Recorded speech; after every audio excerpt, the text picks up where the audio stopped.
Okay, it's Wednesday, May 7th, 5:11 PM. This is a special meeting before our selectmen's meeting. And the purpose of this meeting is a continuation of the public hearing for Stephanie Sebastiano, 6 Mills Street. First of all, I'd like to do a roll call. Select people present: Jeff Peters, Mike Gould, Josh Tracy, Brian Mullis, Town Manager, and we have Lance Johnson as Code Enforcement, Michelle Nichols is our Town Clerk, and Kelsey is our Assistant Clerk. I'd like to go around the room, have everybody introduce themselves. We'll start with you, Kelly. Kelly Will, resident of Sangerville. And you? Me? Oh, her. Introduce yourself. Oh, Stephanie Sebastian. Stephanie. The house that's condemned. And I'm Katie Ladd from DHHS. Pat Bush. Roy Lord. Michelle Lord. Geraldine Freestyle, Sangerville. okay. We'll start our meeting with the Pledge of Allegiance. Please remove your hat. I pledge allegiance to the flag of the United States of America and to the republic for which it stands, one nation, under God, indivisible, with liberty and justice for all.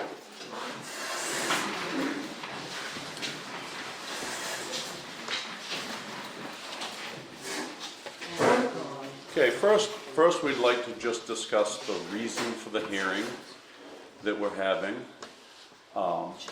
so that everybody's on the same page. And I think everybody in the room, with the exception of Stephanie, was here for the previous hearing. It was brought to the town's attention by more than one person, the living conditions at 6 Mill Street, and as our town's leadership, we felt like it was our duty to help Stephanie get the help that she needed. She was in a bad situation. By that I mean the no heat, the conditions. And this is the tool that we had to make that happen. And I feel like, as one of the people involved in this, it is what needed to happen for Stephanie's benefit to get her the help that she needed. It leaves us with this house that is in substandard condition for a number of reasons. First, before we have an open forum discussion, I'd like to just hear from a couple of the people that inspected the house so everybody's on the same page as to what they saw. I did not go in the house, so my opinion does not matter. So first, Brian, our town manager, was one of the people that went in. And Brian, I'd just like for you to just describe what. Well, as you know, I'm also a health officer, and we did enter the house with Stephanie's permission. Lance, myself, Michelle, and Fire Chief Matt Blockler. I'll let Lance speak to some of the more structural conditions. One of the things that I found concerning to me as the health officer was there was an incredible amount of cat urine and cat feces throughout the house, piles in several areas within the house. Some of those have been there so long they'd accumulated mold, very, very unhealthy air quality, and quite frankly, I think the house is beyond salvage because of the contamination of that waste. Okay. And Lance, what's your input? Well, as obviously I'm the state plumbing inspector for Sangerville, Maine, and state certified. And with the state subsurface wastewater rules, you know, in a living conditions, you need operational sewerage. So she had no incoming water. I went down the basement, inspected the plumbing, several cracked pipes, you know, pipes that had burst and separated. And therefore with no water coming in, there's no water going out. So she had no subsurface wastewater, no septic operational at the time. And, that's a state requirement. Okay. Was she paying for it? Curious, was she paying for that? Paying for, Water and sewer? We she had don't. no water on. What? She had no water turned on. So she wasn't paying for Shut water and off. sewer? It was turned off. It was turned off. Okay. The electric company shut off my power. So, this is twofold. The reason why the town is involved is twofold. First and foremost, and this is to you, Stephanie, first and foremost, we were gravely concerned about your health. We did not want you in those conditions we feared for your life. And that was our first and foremost reason for making this move. Secondly, some of what Brian and Lance have said has an effect on other taxpayers. You have neighbors very, very close proximity to your house that, the smell, the things that were going on, the no wastewater, no water coming in, those things are problems for the neighborhood, and it's not fair for the neighbors to have to be in that situation too. So as a town, our involvement was twofold, and don't get the wrong idea, this is not us trying to take your house. That's the last thing we want. We were very, very concerned about your health. And just 2 minutes, and then we're gonna give you a chance to just have a conversation with us. I just wanna make it clear to everybody here, this is not us trying to take somebody's property. We don't want the property. We don't even really want to have to deal with it.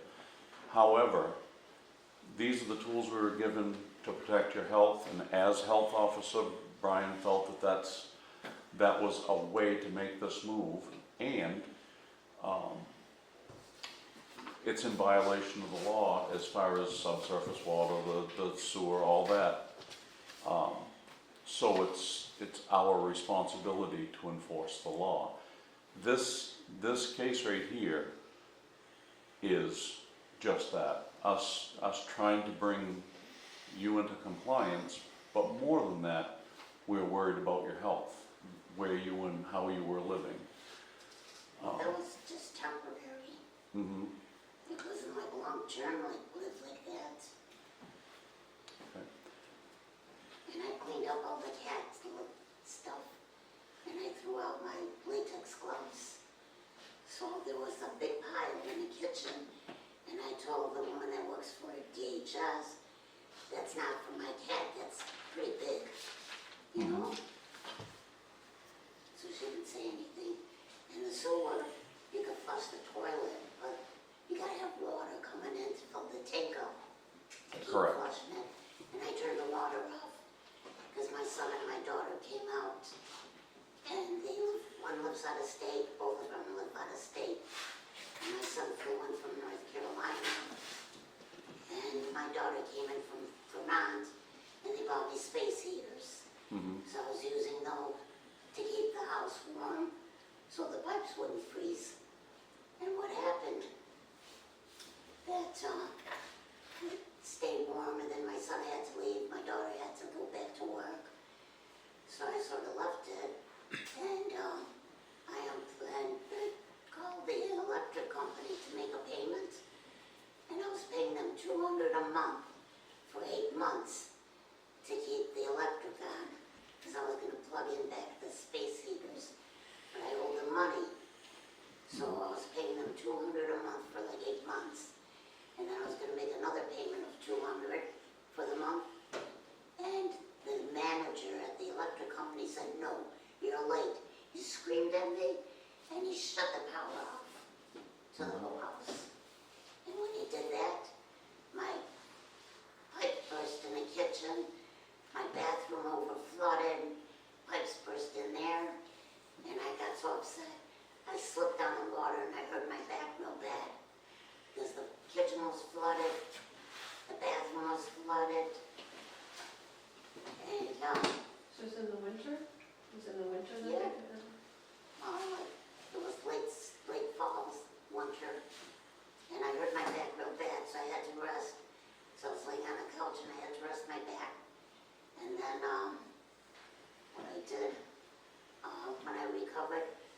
into the garage and got the shop vac, and I'm vacuuming up all this water. And my neighbor Chuck, he worked for the fire department, he came over and he helped get rid of the water. And I made the kitchen okay, and then I was pulling up the tiles, and that was hard work too. And I was gonna have a handyman or somebody to come and help me with the kitchen, so I could put another floor on. And I called the state, and the state was supposed to look at my furnace 3 years ago. And they said they'll come and look at the furnace. I waited, nobody ever showed up. So I was gonna hire somebody from the oil company to look at my furnace. But then I spoke with my neighbor Chuck, and he said that he's got that pellet stove. And he says, why don't you just put that one in the kitchen, like temporary? So I said, yeah. But then it got so cold, I couldn't stay in my house. So I couldn't even put the pellet stove in. And then my electric was completely cut off. So before I came into the hospital, I went to my brother's and I put $800 of my Social Security money on the electric bill. So I paid it all off except for like $40. I still owe. So I figured they're not gonna play with my electric. And I thought it would make it safe until, but then it got so cold in my house I had to go to the hospital. I couldn't even feel my feet. And I let the cats go and they got picked up by you guys, DHS. That's where we were very concerned about you.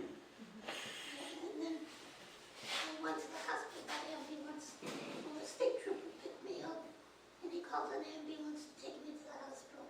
And that's where I stayed, and they gave me like drugs to help my frozen feet. Because I had blankets and everything else, but I couldn't stay there. It was too cold. Too cold, and I was worried about my cats too. So I let them out. And they all got picked up by the state, and they got homes, right? I believe so. But my understanding, Stephanie, we contacted a cat rescue organization out of St. Albans, and I talked to the lady directly, and they were going to rehome every cat that could be rehabilitated. That's what I heard. And they got them vet care, and so your cats are very well cared for and taken care of.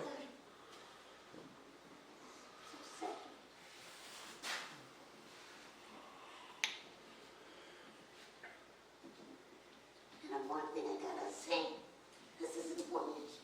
My neighbor, he hasn't lived in that house too long. He's right on the corner next door to me. He stole my lantern, and they came with the house, and I had my property surveyed. And I told him that lanterns on my property, and that's my property, and it goes way down. And he says, I don't want to hear it. He like screamed at me. He got really nasty. And he says, you're not getting your lantern. It's mine. And he wouldn't give it to me. So I was afraid, being single, a woman. I don't know what this guy's capable of doing. And that's how it happened. And then when I was going shopping, he was on a ladder up on my roof, pulling shingles off and throwing them over the wall. And I didn't want to approach him because I was afraid that he might do something worse to me. So then that was really bad. And then what he did, he took his riding lawnmower in the summer, and he's using his lawnmower, and he's putting all these seeds in that lawnmower and shooting them out under my house, by my living room. And the weights grew like 12 feet high. Yeah. And These are things that we wouldn't be able to even address. This is something that would be more of a law enforcement issue, the problem with your neighbor. Well, I was gonna call this, but I living alone. It was like my health are getting that resolved. So I sort of let it go for a while. And I thought it'd be short term to stay in the hospital. But it was longer than I expected, because then they put me into that nursing home. So I was sort of stuck there, and I didn't know what to do. And then everybody said that my house isn't livable now, because of the mold. But he created all the mold in my house, because then when he did, after he pulled off the shingles and all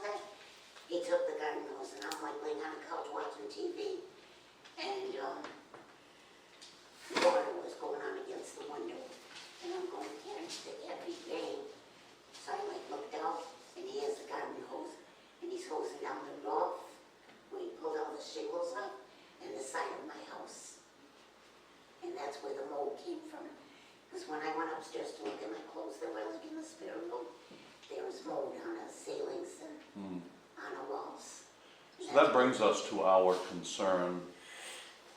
As I stated before, we're not in the business of taking people's property. We don't like this piece of it. That brings us to your health, our concern with your health and public health, both. Well, I see And that's Bushard's Restoration does that. There's another firm that does snow removal and all that. mhm. So. Yep. And we are aware of That's that. something that we'll talk about, okay? That's how my house got to be the way it is. Okay. And I was concerned about the well-being of my cats too, Mhm. because they were like my babies, and they were so Right. sweet. And Brian kind of handled the getting the help for the cats, and the cats are all the ones that we could catch. They're in a good place. They're being taken care of. That's good. Thank you. We had the same concern. We had the same concern for the animals' welfare, just like we had concern for your welfare. The biggest part of this whole thing is, as a town, we were concerned about you. You've just described exactly the reasons we were concerned about you. The And hospital put me into that nursing home. mhm, It's supposed to be like a temporary thing mhm. until my house was fixed. That's what they said. But I'm still there. Yeah.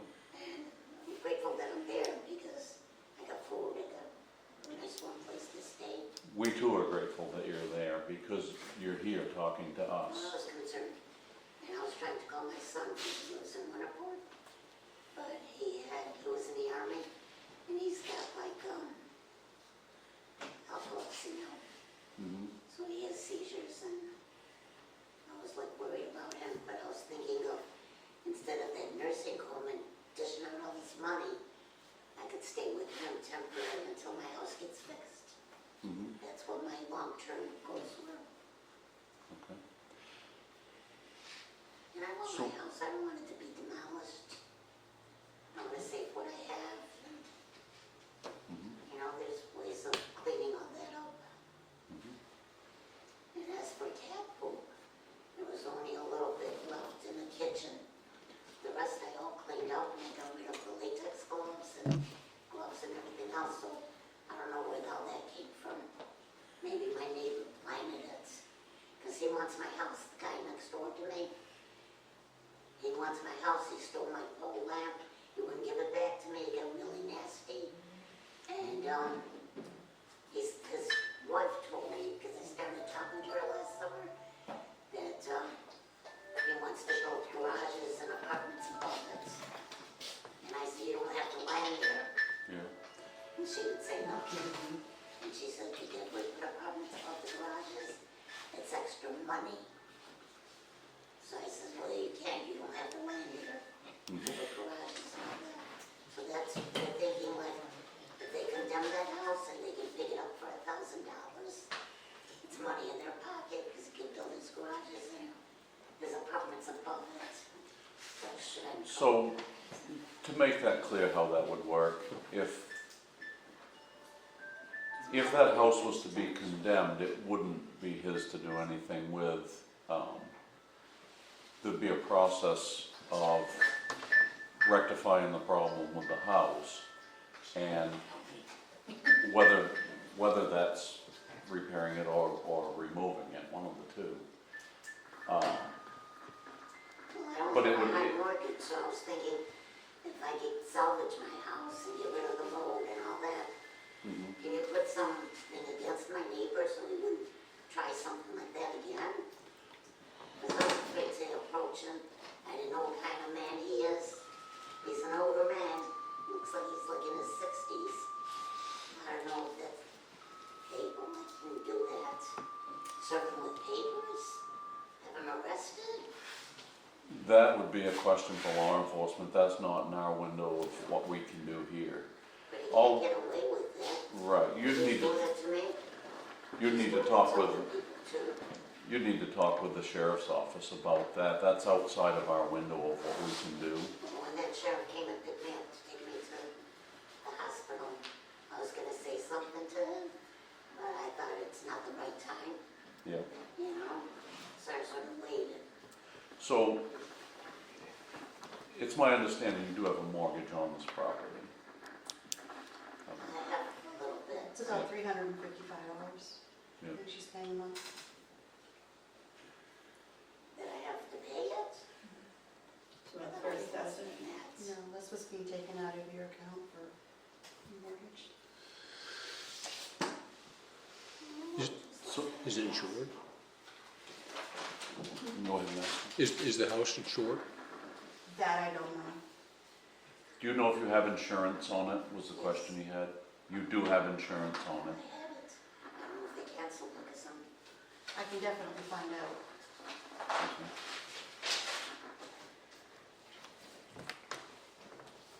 We haven't, when we looked at her bank records, we didn't see anything that was being recorded. you came to, No.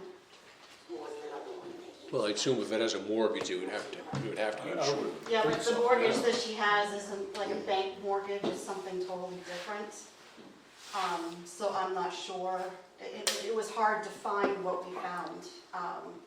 We understand. Yeah, I understand that, because I looked as well. Because we originally thought it was paid off, and then all of a sudden we found that, we found that piece of paper that I had sent you that I was looked just like saying, a you and I deed. had some It looked like a communication deed, on but that. then there's $355 that's going to Wells Fargo, and it's a mortgage company, so, when the state originally got involved, they were under the impression that the house has been paid, but we're seeing money being withdrawn monthly. Mhm. You know, it's not just a sporadic withdrawal, it's monthly of the same exact amount to the same person, so But the money was taken out of my bank because I called the bank. it was an automatic withdrawal. But it was stopped. Can I speak? Kelly, you have a question? Yeah. I do. I'm concerned, I know, Brian, you're new, so you don't know the history, I don't either, but I'm concerned about her taxes. Why have her taxes gone up so much, and why is the house evaluated at $93,650, but yet it's condemnable? That's what I'm concerned about, and then her taxes have only gone up. Why is that? I haven't looked at the history of her taxes at all, that hasn't been That's part of my really purview. important for you to do, Brian, since they're gonna condemn it, and you've got it valued at taxable $93,650. Right now, it's valued after homestead and everything, and she's being taxed $1,737 a year on a condemned house. It has not been condemned yet. But you're talking about that, right? Right. Once it is, that certainly would affect its value. And over the past 3 years, her tax rate has gone up. And our guess is this, the tax guy doesn't come and look at your house every year. The company But it that was we, just reevaluated through the state, because my taxes just doubled, and I'm just curious. Her house must have been just reevaluated by the state as well, correct? over the last 2 years, it should have been, yes. And it went up, And that's done not by, down. that's done by an independent firm that we hire. Hamilton, Hamlin. right. And So Associates. he determined that her house is worth even more than it's ever been worth before. Right. Just curious about Which I that. think that happened to everybody's property. Everybody's property went And it up. probably didn't go inside. And he probably didn't go inside, they probably did a drive-by. But you've been aware of this problem? Just through late winter is when we got involved with this, so, Like after Christmas yeah. time. So, these are all things that we need to talk about, but, It concerns me. It Mhm. concerns me that a town would, and I don't know about how this works. I'm concerned that a person living like that isn't being helped as far as, we were too, you know, if someone's on fire, you don't bring them spaghetti, right? right. What does that mean? What does that mean? Yeah, When someone's on fire, you don't bring them spaghetti? You don't know what that means? no, actually I don't. It means when someone's on fire, you bring water to Oh, put them okay. out. I'm sorry, I took food here, and I did take spaghetti. But what I'm saying is when someone Let's doesn't pause have and not electricity or water, when someone doesn't have electricity or water or heat, spaghetti isn't really gonna I've do never it. heard of that before. That's all I'm saying. Okay. I don't mean to be, So that's a I'm not valid- attacking you, dear, I didn't know you did that. I did, but So That was that's kind. a That's valid kind. point, Yes. Kelly, that's a Thank valid you. point. I'm The- just the saying tax that, side. you know, I don't know what she was past due, but she said she was watching TV. That means she had electricity, and at some point, it sounds Oh, I recent, didn't. I mean, if the town could have paid her electric bill, then she would have had heat or power or an electric blanket. We weren't aware until late winter that there was even a problem. The power had been turned off long before any of us. Long were in before we this knew. position. We didn't know. That's an easy And this fix. is the tool. No, it's not. At Turn that the point, power back on. Well, she asked the town to help her get her power restored. So Yes. one of the Not things the town, they we paid went us. to make sure that it was safe to turn the power back on. Okay. Because the lines had been pulled off the house from a truck or something, it had come through, they were ripped off the house a little bit. And that's when I inspected the plumbing, you know, if the water was turned back on, what would happen? There was a lot of separated pipes, so the water couldn't come back on. There were hardwired space heaters that weren't decoded, that were a fire hazard. Somebody would have to hire a master electrician to go in and go through the house. And in the air quality of the house, we couldn't in good conscience ask a tradesperson to go in there and perform that service until the other stuff was cleaned up. It was not safe. and once we turn the power on in a house, like you said, hardwired space heaters and those things, if we were to just go turn the power on, we'd assume responsibility for that as a municipality. We can't do that. Well, It's that's why gotta I be the kept the code. power off. Yeah. I kept it off because I wanted to replace the pipes in the kitchen and replace the toilet and the floors Mhm. before I turn it on because it will flood again. Right. It was bad.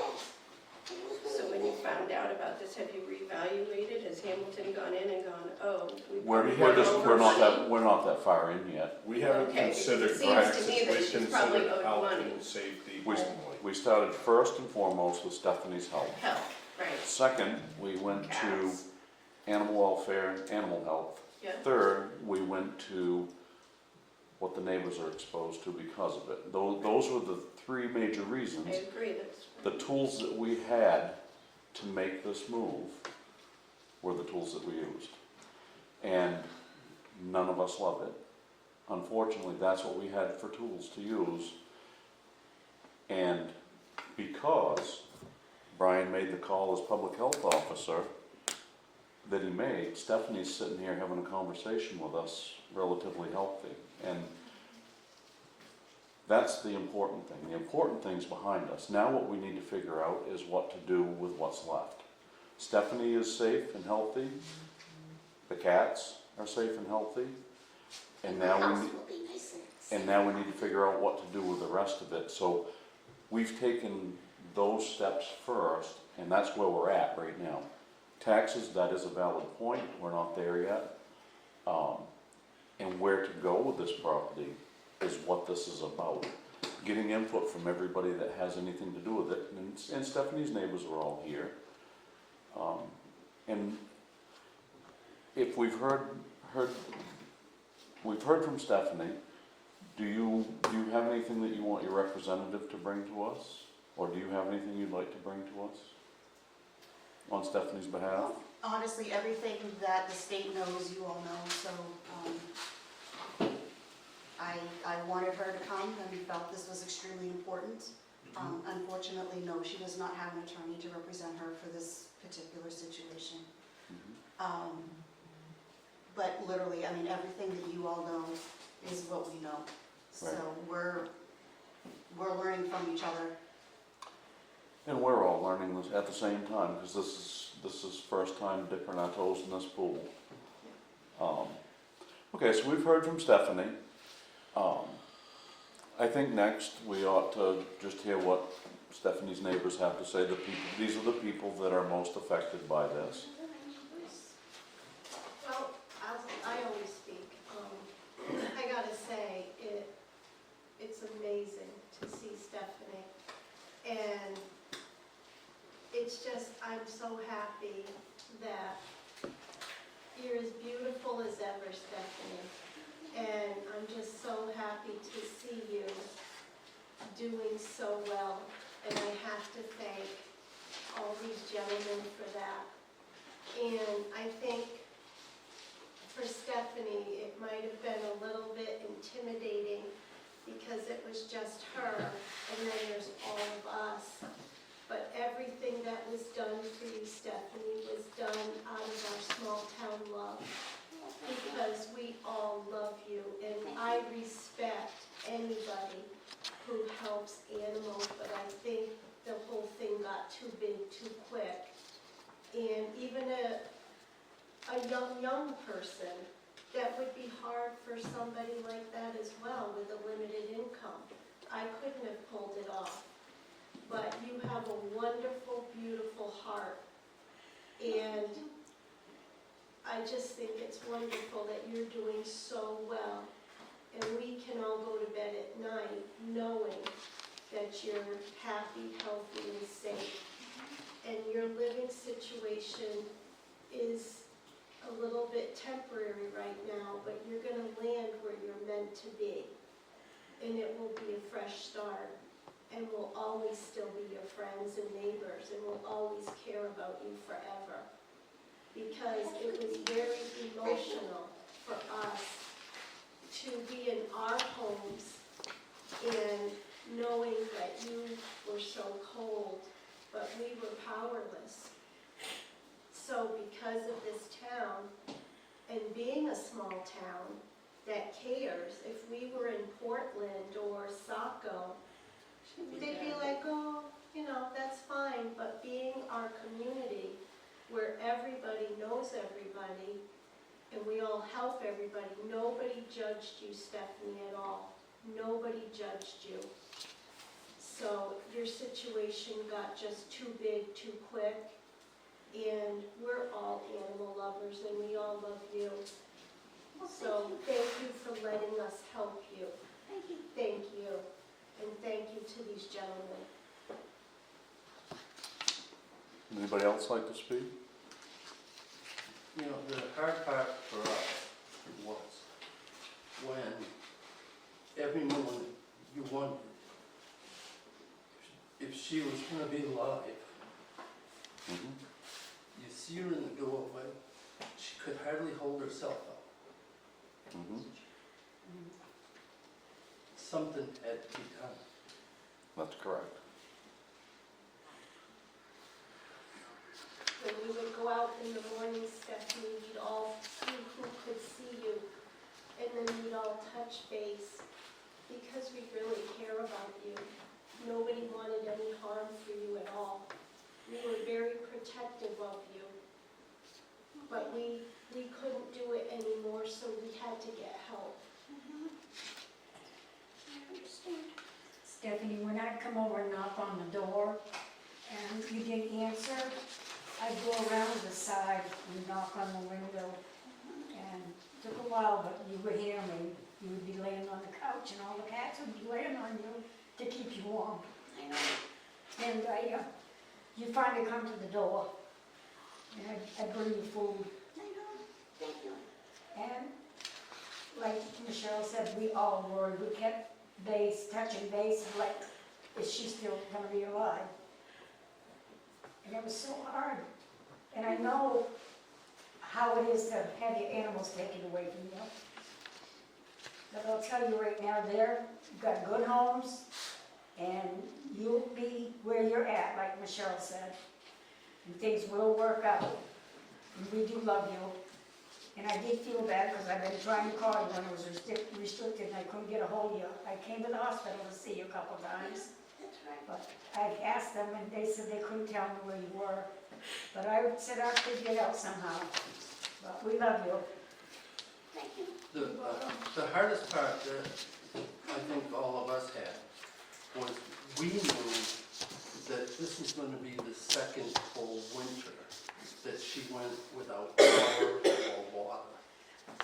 And when you get up in the morning and you can't tell if somebody's alive or dead because there's no lights on, there's no nothing, and you wait till about noontime, and then one of the neighbors say, oh, I see her this morning, she came outside. It takes a lot off your mind, but at the same time, nobody else knew what was going on. I mean, Right. the power company don't have to notify you that the power's been shut off. No. They don't have to notify you that the water was shut off. She'd been 2 years without water because her pipes froze and burst. The neighbors got concerned. Mhm. the first that we were aware of it, I actually had a conversation with Pat, and he was concerned about her well-being, and that's when we had Brian go down and pay her a visit. Because it is his job, he is our health officer, and that's where we got involved. Before that, we weren't involved because we did not know.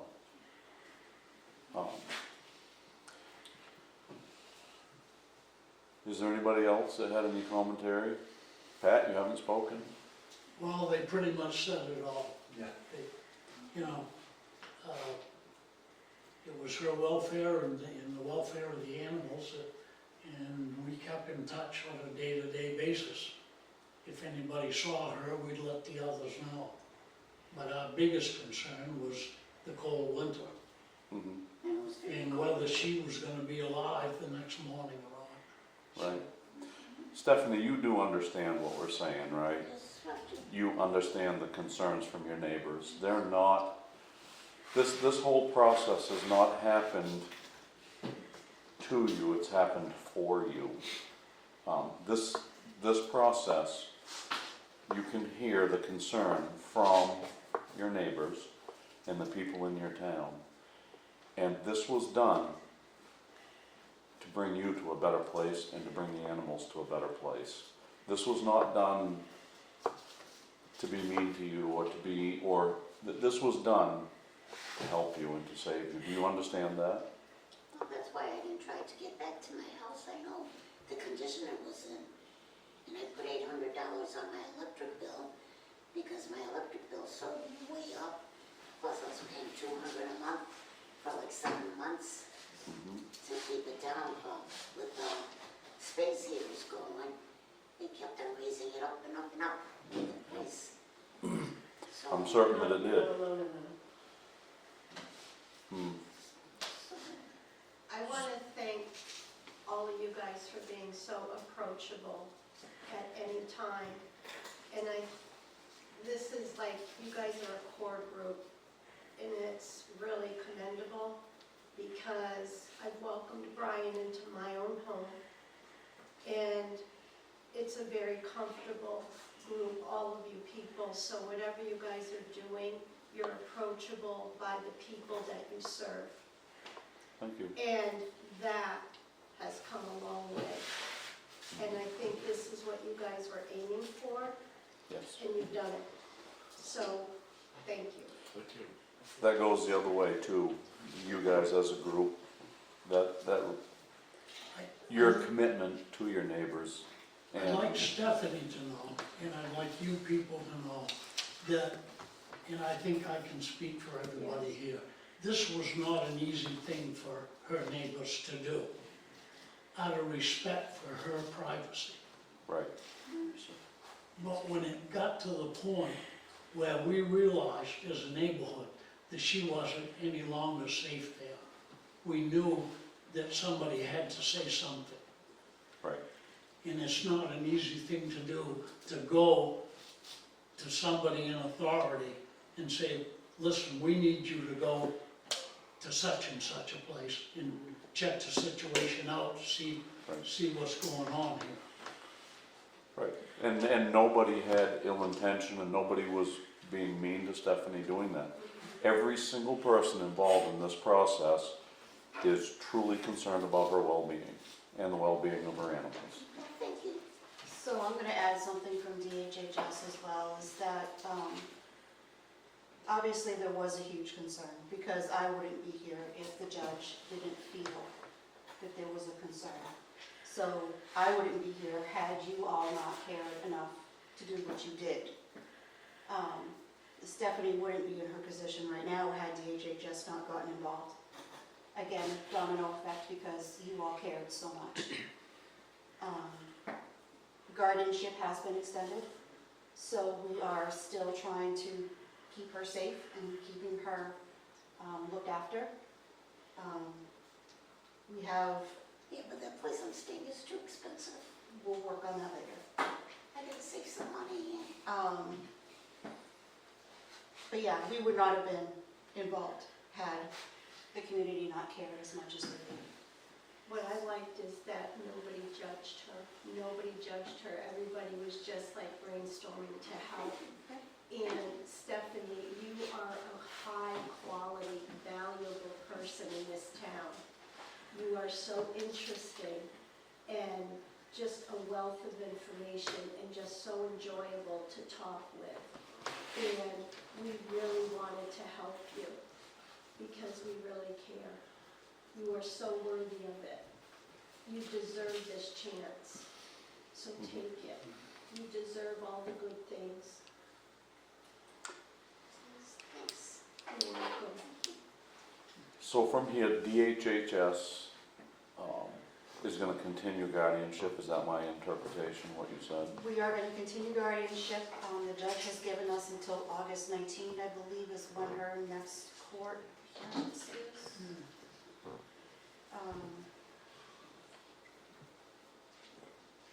Maybe I'll be able to find it. I know it's in August.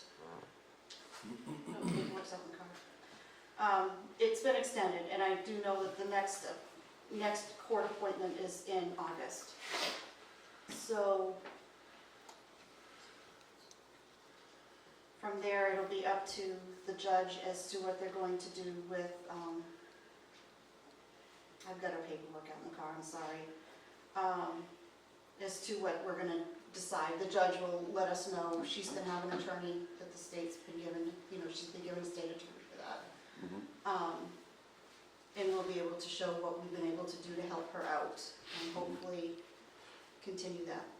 So it's my interpretation that between now and August, she's in a place where she's safe and taken Yes. care of and It's too fed. expensive to stay there. We'll talk about that later. I got you.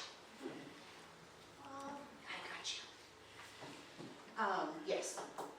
Yes, that's the plan. The state has no intentions of moving her at this particular time. Okay. Well, I do. I know. Well, I gotta sign up. Remind anyone? Oh, that's the one there. Yeah, It's the one too. Save some money. okay. So from here, has everybody spoke that wishes to speak? Okay. So from here, Brian, My understanding at this point is that we conclude the public hearing. We then go into our regular meeting, and on the agenda in the regular meeting is to discuss this. Yep. My understanding from our attorney is that if we feel the house is unsafe, and I mean, a lot of nice things were said, and I agree with them all, but the house is still in the condition that it's in. right, If we condemn the house, she has 30 days to clean that up, or hire somebody to clean that up. Clean that There's- up. I'm sorry. Clean that up, meaning, Clean up, make the house habitable, make the safe. house meet code. okay, so it's And- not going in and taking her stuff out, it's making, No. she has to make the repairs to make it Right, cleaned up. or, Okay. or have somebody do that on her behalf. So in other words, Lance would have to say, she'd have to have water, the plumbing fixed, the water reestablished, So up to code. up to code, My yes. son hired a contractor for me. And he says Now- it's gonna And take we me all know 30 days is not gonna be Now. anywhere near enough time for that. There is an option for her to get an extension, so if if within that 30 days, she or someone on her behalf has started this work and showing progress to it, we can extend that. And I think everybody here would, if there was, but like I said, my concern was the air quality was so bad that the waste would have to be addressed in the air quality first, and that would have to be by professional people. I mean, it's not safe to go in there without breathing protection at this point. The next thing would be plumbing and electrical would have to be taken care of. I have a plumber. He was gonna start the work, but I was afraid to turn the power on until he's done with that. Right, a few things kind of have to happen all at the same time. The thing is, if we vote to condemn, if these gentlemen vote to go forward with condemning the property. It simply means we put a notice on the door that nobody can live there until this work is done. We're not saying by condemning, we're not saying we're gonna pull in there with a backhoe tomorrow morning and start tearing stuff down. That's not what this is. What it is we say, you can't be in there until it is safe to be in there. And if you come back and within the 30 days and say, okay, I've got a plumber scheduled, I've got an electrician scheduled, I've got environmental people to come in and clean up the waste problem and improve the air quality and remediate the mold, we can sit there and say, great, we'll extend the time you have to do that. And if you get everything back to the point where it is safe and habitable, then we can, you know, we can revoke the condemn order, and we can even, you know, to Kelly's point, we can even have Hamlin's come back in and look at, see if we need to make an adjustment on property taxes that's fair for that period of time as well. I mean, there's a possibility that maybe an abatement, and maybe an abatement would be in order. So, but we can do that after the fact. Now, if she cannot, if nothing is done in 30 days at all, then the selectmen have the option of moving forward to vote to have somebody come in and tear down the structure or repair if they feel it could be repaired. The selectmen can take over that part of it. In that case, my understanding of the law is the homeowner is still responsible for all the costs. If we couldn't recoup those costs from the homeowner, then they are, by law, placed on her property tax bill. Okay, let me get so I understand this correctly. So, I understand, because I've gone through this a lot with a lawyer, and I'm not 100% sure I understand it either. 30 days, nothing is done, then the town has the option to go in and repair it if they choose to, or? I don't think we would be in a position to repair it. I think we So would the town probably, would probably be in the position to just tear it down? that would be, yeah, I think that's the most honest answer. Okay, But we are in a position where we can make that decision. We're not in a position where we have to make that decision. Because if we did that, there would be some at least temporary cost to the taxpayers that we're not necessarily in a position to say, gee, we've got extra money to make this happen right now. well, okay, so this is so- where I'm looking at. I've seen her bank account. I'm sorry, but there's nothing left. I mean, there is nothing Like, line there. of credit to the bank? There is no line of credit, there's nothing. No, I That's mean, all my money's going to stay. if her house is worth 93, and she only needs $10,000 Her to house get it. isn't worth 93, if the bank goes in there to inspect it, they'll never give her a loan for that. I wonder too, we hadn't discussed it, if Wells Fargo is the mortgage holder on it, Exactly. can they be brought into the loop? Well, that's what we were supposed to be finding that out as far as, you know, what's gonna happen once this house is listed as condemned, what's Wells Fargo's gonna do, because if they are the lien holder, Right. it's their house, technically, in theory, it's their house until it's paid off. Right. So I wanna know what their thought process is on all of that too. I had I know you had you said that. no success in contacting a living person at Wells Fargo with all their websites and all their phone numbers.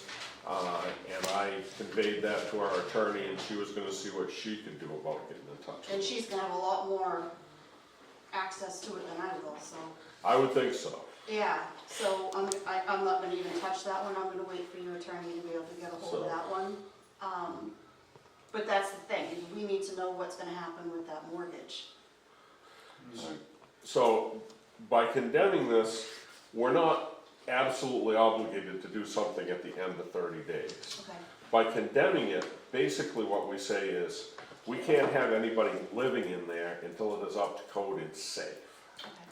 That's, But the other component to this is, the neighbors have a right to live free of odors from the property as well. And we're very concerned that with the summer months coming, that is gonna Absolutely. become a nuisance, and, you know, we have to weigh that in there as well. So right now, we're just saying, if these gentlemen vote tonight to condemn, we're just saying, she cannot be back in there, or nobody can be in there to live until it is brought to code. Well, you know what I wanted to say? 4 months ago, my son came to my house, and he brought his friend over, a contractor, and we shook hands, and he says, I can start working, I can put a floor in, I can do this, I can do your plumbing. And he said, but we gotta wait until the weather breaks and it's warmer to start on this. Yeah. So I agreed, we shook hands, we have his number, and he says, whenever you're ready, I can start work there. But Stephanie, the situation with that, and it's all well and good, but the problem is, hon, is that you just don't have the money to make the payments to be able to pay this person. Even if you're paying him $50 to pay for the wind, you know, it's just not gonna happen. Yes, it is, it's gonna happen. I can't fix my house. If your friends and family can make the place safe and up to code, Stephanie, you know, we're not gonna stand in the way of you moving back in. And your neighbors would probably welcome it. The key thing is safe. You've gotta have water, you've gotta have heat, you've got to be in a safe I environment. can't turn on the water until the pipes are done in the kitchen. Right. And in the bathroom because it's gonna flood again. But we're not gonna take action on your home if you are trying to successfully rehabilitate it and you're not living there in an unsafe situation at the time. Well, we're staying temporarily there because it's too expensive, I need money. Right. Gotta pay the contractors, to get the plumbing done, and that takes money. And I can't stay there like a lady of luxury, you know, and eat their food and all that, and The problem, Stephanie, is this from our perspective, this is the problem, and I hope you understand this. The house right now is not inhabitable, I know. and because it's not inhabitable, if we exercise our option to put a condemnation notice on the door, then you can't legally move back into it, and we're concerned about that because in the past you've made bad choices by staying there when you shouldn't have. And we're concerned about you and your health, and we're concerned that if we don't make this move, you ended up back in there with no plumbing, with scary wiring, with, It's a temporary thing. My kitchen always burst like every time the electric went off or the power went off or, you know. and that's, Call that, the plumber and get it all fixed. do you understand why that we are making this move? We're doing this process of condemning your house only stating that it's not inhabitable. And you will have the opportunity to correct it. If you don't or can't, then we've got to revisit it as a group. But I want you to understand, we're not trying to take your house, I want you to clearly understand, we are still, right to this minute, concerned about you and your well-being. And if we condemn this property, that means we can legally keep you from living there, which is, really, that's our goal. You need That's my home, I can't. You need to correct it so it's safe, and then it is your home. I like the neighborhood, I love my neighbors, and I love my house. And I had a lot of potential fixing it up, but everything went against me, everything. I understand. And I didn't know who to turn to. I got kids that live out of state, so I didn't have no help. I don't have a boyfriend, I don't have any male friends or nothing. And my son brought that contractor into my house, and he says, I can fix your plumbing, I can fix this, I can put a kitchen floor in. So I was like sort of happy with that, and he says, he'll charge me a lot less than his regular fee. So we shook hands and I agreed to it. And he says, as long as this weather breaks and the weather is warmer, I'll start to work. Okay. So that's what I was hoping for. So you understand what this is that we're talking about tonight. We're not talking about tearing down your house at this point, we're not talking about any of that. What we're talking about is if we condemn the structure, that simply means you can't live there until the code problems are corrected. But if I can't live there, how am I gonna get my kitchen done? How Well, am I gonna it's, get the pipes done? right now, you're in a good place. I can't stay there, it's too expensive. I'm only on a fixed income, I'm retired, so I'm only limited to a certain amount of money that I can have. Mhm. Plus, I don't even have a car. What's wrong with the kitchen floor? Is it gone? There's no kitchen floor? No, there's a floor there. It's unsafe? Yeah. The house is not safe. And our concern, But it won't be safe. our once concern another is her place. living there in a house that's that far from being in conformity. Well, I know for a fact that electrical can be fixed in 3 days for $3,000. I know someone who could She do that doesn't have in 3 days. Well, I put 800 on my electric bill. She doesn't have $3,000. She's got $54 in her account after. Stephanie, you look so much better than the first time I met you. She does, doesn't she, agree with Michelle? that. You Doesn't just she look look, amazing? you just look so happy and so healthy, and the change is amazing. It is. It really is. From the first time I saw you in the hospital to today, there's a huge difference. No, it was down, it was cold, it was freezing. My Maybe feet were you're in a good frozen, Yeah. so I had no choice but going into the But look, hospital. But look you how under- far you've come in a safe environment. You understand why, but you, The state can pay for it, I'm sure they. She keeps saying where she is too expensive, but there's programs to help her, is that? Well, yes, there's programs to help her, but she's expected to pay Nobody part had of me her. before. She has to pay for some of her stuff too. mhm. Nothing's free. Each person has to pay for a portion of it. Pension for it, to stay in? That's what I'm trying to explain. That was a monthly one. She can't afford to stay where she is. She can afford to stay where she is, she can't afford to fix the house. That's what I'm asking, so she can afford to stay where She she can afford where she is. She's No, I getting, can't. yes, you can, honey. No, I can't. Stephanie, we'll talk about this later. Stephanie, money is a tool, and your health is the most important thing. And according to what I'm hearing from everybody, you're the healthiest you've looked in years. That means you're doing the right thing. Oh, Do you feel better?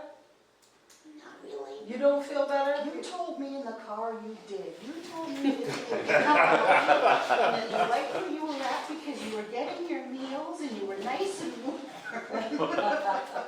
You thinker. Yeah, I know. So this decision will be made in our regular select board meeting, what to do, and we do need to be moving on with We do time. need to move on. I think everybody's Oh, heard it. excuse me. Yep. Heard. Can I say one thing? Yes, What do I do with my neighbor that's on the corner that was destroying my house? so that's an issue for the sheriff's department, that's nothing we That's haven't, something we'll have to take care of later on. yeah. Because That- they could do something else to my house. That you'd have to discuss with the sheriff's department. We don't have any authority to even oversee He that. wants my property. He wants to build garages and apartments above it for extra income. And I don't even know his name. I was gonna call and talk to somebody out here to find his name so I could serve him with papers. We'll talk about that later, okay, honey? Because it's totally different from what's going on right now. Right, this isn't something we have jurisdiction over. This is the law enforcement situation, this isn't the town's part issue. Well, it sort of is. It's the town thing. Okay, so we're gonna move on. Everybody's spoken that wishes to.